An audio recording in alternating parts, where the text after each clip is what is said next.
Hi guys, welcome to today's episode of Sodas and Popcorn Reviews. I'm your host Muyiwa as always, and on today's episode we're going to be talking about a movie that everybody was looking forward to so much, and when it came out everybody was like, okay, this is a new Kunle Afolayan movie. What do we feel? Is this October 1 level? Is this Mokalik? Is this, he has all the various levels of his movies and all that. So what did I think about the movie? We'll get to know, but first let's check out the trailer. Good morning, class. We are in the presence of academic royalty, Professor Lucien Ndiaye. Everyone is impressed with his credentials. Sorry, I didn't get your name. Morimi Oluwa. Premier chapitre, excellent. Merci, professeur. Vous savez, quand c'est juste nous, vous m'appelez Lucien. My first one-on-one contact with Professor Ndiaye was after a tutorial class. She pulled down her pants and showed me a glimpse of her underwear. Everyone on campus is staring at me. Your story has gone viral. We need the noise.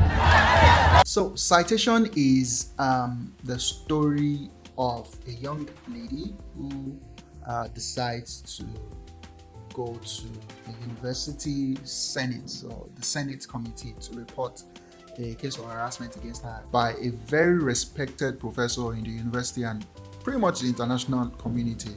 And it's sort of like a case of David versus Goliath. You have this little girl who is coming forward to say the professor of international repute raped her and or tried to rape her, and she was demanding that this case actually she was pretty much looking for justice. So the movie sets out to sort of tell the story of how the cat and mouse game and the exchanges and everything unfolds between both characters. And personally, I feel this is one of the better movies by Kunle Afolayan. Yeah, I'm saying it up front because in recent times I've not really been much of a fan of Kunle in some of his most recent works. Earlier works like Rapada and Figurine, I was excited for what he was becoming as a filmmaker back then, because he was one of those that spearheaded the revolution of the new age cinema, and he was one of those filmmakers that took the risk of getting into high budget productions when everybody was still playing safe with the African magic and the likes, and when the whole cinema culture was being revived in the mid 2000s and things like that, or early 2000s. So Kunle is somebody that everybody within the movie industry has always looked forward to, and I've also always looked forward to his movies. But in later movies like The CEO, which was highly commercial, and October 1, which I was looking forward to very much, but I was sort of disappointed. And the reason why I was disappointed in October 1 was because the story gave away too much. Right from the very first scene, you could tell who was the villain in the movie, and I felt like that was not properly done well. But the filmmaker's choice, however he wants to tell his story. But personally, I would have loved a situation where there was a bit of more secrecy, or maybe there was a later reveal of who the villain was. But that's just one of the things that I just didn't like about the movie. And I totally skipped on Mokalik because I felt Mokalik wasn't going to be for me. I watched other movies like The Bridge, which I really loved. It's not a Kunle Afolayan produced movie, it's a Kunle Afolayan directed movie. I think it was made by one of the Ray brothers. The movie was produced by one of the Ray brothers. But The Bridge is a movie that is actually an underappreciated gem. Anyways, I think I've gone around talking about a lot of his previous works. So what did I think about Citation, the latest project from Kunle Afolayan? First of all, the cast is impressive, very impressive. It has a very impressive cast.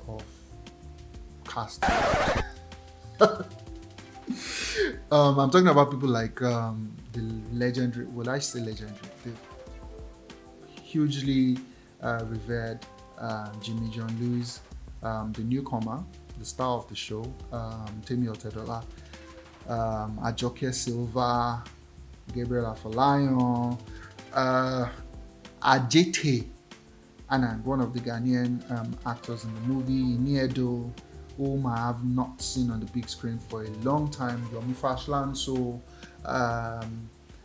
and of course, our rich madam that made a cameo and actually stole the show, Awosika, Madam Ibukun Awosika, alongside a lot of other people, Sadiq Daba, the star of October 1, and a whole lot of other people that featured in the movie. So it had a very impressive ensemble, as is always the case with Kunle. Kunle always gathers the best talents in his movies. That's one thing about him. And in recent times, he also seeks out to discover new talents. Something he did in Mokalik with The Young Boy and Simi. And here again, he did it with Temi, Otedola.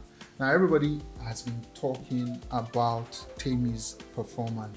A lot of people said her performance wasn't great, and I kind of have a different opinion. I think I was okay with her performance for a debut, anyways, not for somebody who's experienced. I wouldn't have expected something like that from somebody who's more experienced, like maybe Zainab Balogun, who to me is the best actress in the game right now. But for somebody whose performance, who has this as her first performance, I don't think it was a bad outing. Some of the comments that were made were about her Yoruba speaking.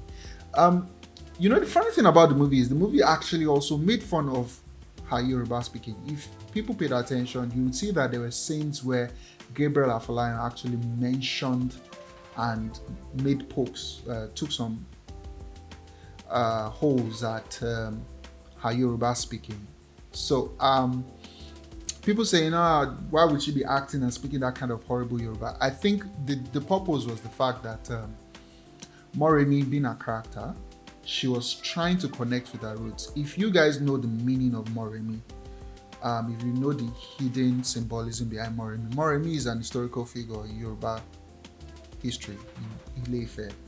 Anyways, and she's tied to emancipation and freedom fighting. The old idea of that character being named Moremi was symbolic. She was fighting a cause for women, right? She was fighting a cause for women, and if you notice, you will see that certain characters were all gathering around her. Oh, we're believing in your cause and everything. And the ancient Moremi from the ancient times in the Ile-Ife, in 12th century actually, she was a queen. She led her people to freedom. Basically, she fought, and it was all about trying to help our people get free from tyranny and things like that. So if you look at the case in this movie, she was also doing the same thing for women, because one of the things that happened in the movie, in the opening scene of the movie, the movie sets a tone. Actually, it sets a tone by telling us what happened when certain students took laws into their own hands and decided to try and punish a lecturer that tried to assault them.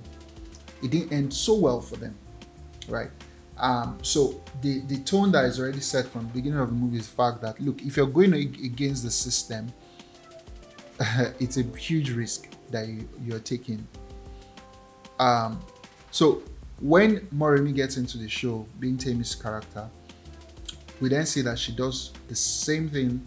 She has the same accusations against the lecturer, but she takes a different direction from what those guys in the earlier scenes did, and we're made to understand that, look, you're about to go up against a giant, and we don't know how this might end for you. So connecting this back to her speaking Yoruba and things like that, you'd see that she was a naive character, and she was trying to find herself, she was trying to discover herself, and she was also trying to connect with her roots. And all these things all together kind of makes a lot of sense when you see that she speaks, or she's trying to speak the Yoruba language, even though she couldn't speak it well. And you'd notice that there was also some level of sophistication to her, because she could speak French and all that. And this was all deliberate, because once again, the symbolism behind the character. Another thing that people of Ife might have also caught was the fact that Moremi also has a particular hostel. There's a Moremi Hall in Ile-Ife. So there's a lot of symbolism basically behind that name in the movie. So I've already touched on some bits of the story. I actually felt this was a well-written movie. This was one of those Kunle Afolayan movies that I enjoyed, and one of the better Afolayan movies in recent times, actually. I think this is going to be probably in my top 2 Afolayan movies. If I'm going to rank my favorite Afolayan movies, I'm going to put Figurin first, followed by this, followed by followed by Phone Swap, and then maybe Rakbada, and then on and on and on like that. And Citation does a good job in, drawing us in right from the start, with the great performance of Jimmy and, the guidance. You could see that he was pretty much tutoring Temi, himself and Gabriel. The way they acted together in the scenes, it looked like it was a mentoring session, right? So I was really impressed with the movie in terms of the background of the storytelling. One of the things I had issues with was continuity. I felt continuity was sort of broken or disconnected or disjoint in particular scenes, and I also felt some certain things were off. For example, there was this scene where they traveled to Benin, and then somebody took Moremi away from them, and the way that was executed, I don't want to give away too much, the way that was executed was very was off, because I was taken aback, and there was a disconnect, because there was no continuity, there was no connection between where she was coming from, how she left that particular place, and how she ended up where she ended up. Yes, somewhere down the line they tried to connect it back and all that, but it didn't just gel. So that was one of the things I didn't like about it. That took me off a bit, and I was like, okay, what's going on? I didn't really enjoy this beat. I didn't even like this beat. Then another thing which I didn't like was there was this part where it was a big deal, really, although it was insinuated. Right now, what happened? She was trying to get some information from somebody, and then the person turned her down and said, I wasn't going to help you. Then she dropped something on the person and lets the person know that, look, this person you're trying to protect is not really who you think he is, because of so and so reasons. This is where he lied. And some scenes down the line, she gets the information that she wanted. Somebody secretly gives her the information she wanted, and till the movie ended, we never knew who gave her that thing that she wanted. Now, we had our guesses. Was it the person that she went to meet and she said, okay, I'm sorry, I can't give you? Or was it someone else? It would have been good if there was some closure on that, and we knew who exactly it was that led us down that path, even though it's insinuated once again. But there were 2 people that could have given that information. That's just my own opinion. Anyways. Yeah, another thing I didn't really like, I felt the importance of a particular scene where Gabriel was actually sparring with somebody was overplayed. I did not see the importance or relevance of that scene. Yeah, there were cutbacks whereby while he was sparring with the person, you could see Moremi going on a journey in a faraway land, trying to fighting for her future and things like that. She was fighting to save her future, and then we were getting cutbacks to Gabriel fighting somebody literally. And was that supposed to be some figurative depiction of the fights that Moremi was having? I think once again there was that disjoint element in the storytelling by Tunde Babalola. So in the end, I think that Citation was a really good attempt, and it's one of those movies that Kunle made that was actually thought-provoking. Like Figurin, the way Figurin ended, where it was for us to figure it out for ourselves and be like, okay, was it coincidence or was it the figurine that actually caused some of the things that happened? And then it's up to you to decide. And that was one of the defining moments for cinema in that particular era. Citation does something similar in the sense that the depiction of this character, the battles and the symbolisms that she represents, and the visual storytelling of the university. I think the university itself, that's OAU, was also a main character in this movie because you could see that this movie was like a homage to one of the greatest institutions in Africa, which is OAU. The shots were deliberate. The shots were deliberate in the sense that shots lingered on buildings, shots lingered on locations, not just for the sake of aesthetics, but also for the sake of showing the beauty of this particular location that was used for the film. So I think the movie had a lot of symbolic meanings, and that's one of the reasons why I feel it's one of those better works by Kunle, and I look forward to more progressive works from him going forward, and I'm definitely looking forward to the follow-up to a project like this. I love the way the movie ended. Of course, it was as a lot of us expected and things like that, and I was happy that we got that kind of ending, because I was thinking it was going to be in the normal Kunle fashion where I either didn't like the ending, or it was open-ended, or there was some certain spin to it that we didn't see coming.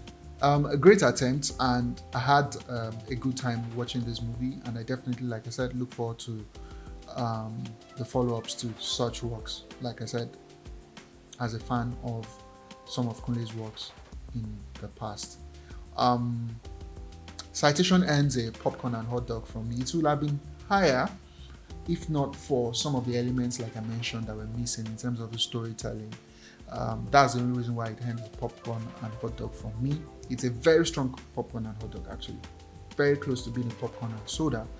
And until next time, I'm your host Muyiwa, and I hope you enjoyed this review, and you can always check out other reviews we have on the channel. We have a lot of them, and let us know what you think. Thank you very much.